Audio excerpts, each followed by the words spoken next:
Okay, so we were just finishing 11 at the end of that video.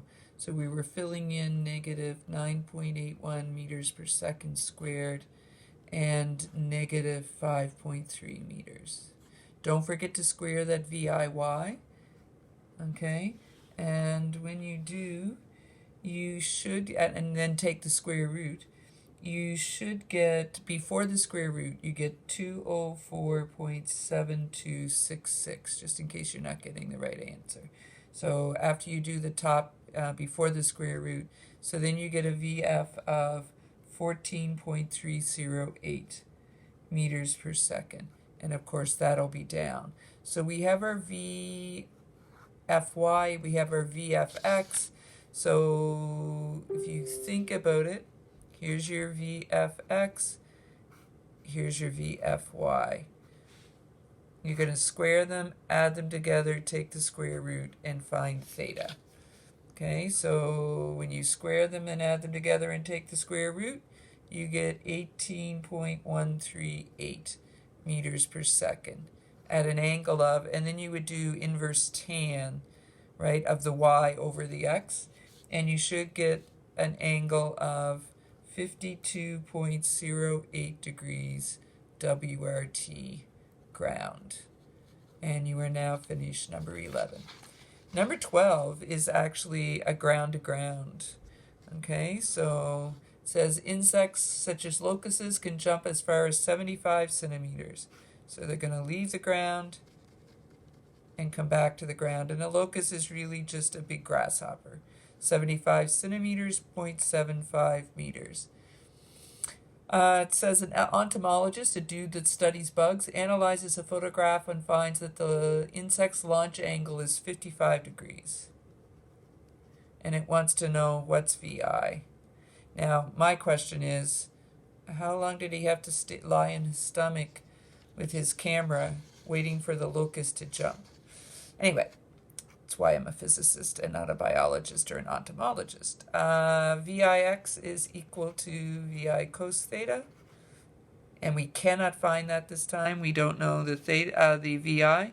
AX is equal to 0 meters per second squared. And delta DX is equal to 0.75 meters. In the y direction, VIY is VI sine theta going up, but we don't have a number for it. AY 9.81 meters per second squared going down. And if we look at the up, because we're back to ground, if we look at the up, then we could do AY is equal to VFY minus VIY over delta TU. We could cancel this out. So that then delta TU would equal negative VI sine theta over AY. We can't find it though because we do not have VI, but we can double it and get delta T is equal to negative 2 VI sine theta over AY. And we're going to get the identity again, right? Because we're going to go to the x direction. And we're going to write delta dx is equal to VI cos theta delta t plus 1/2 AX delta t squared. And this goes to 0. And we're going to sub in for this delta t.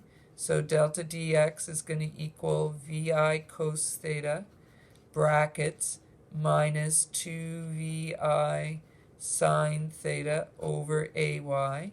We're going to take the negative and the AY over here. We're going to have VI squared, right? VI times VI. And then we'll be left with 2 sine theta cos theta.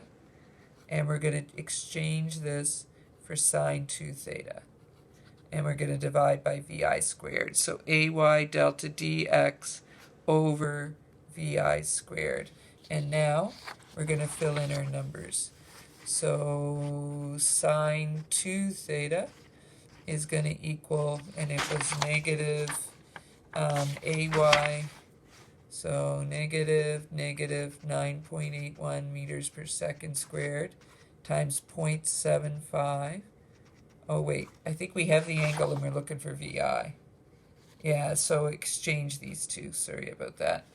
So this is really VI squared is equal to this, and sine 2 theta is down here. So 9.81 meters per second squared times 0.75 meters over the sine of 2 times 55. Okay, and you'll get a VI squared, which is going to be positive, and before the square root it's 7.8297 meters, and the meters squared per second squared. Take the square root, and you should get 2.798 meters per second.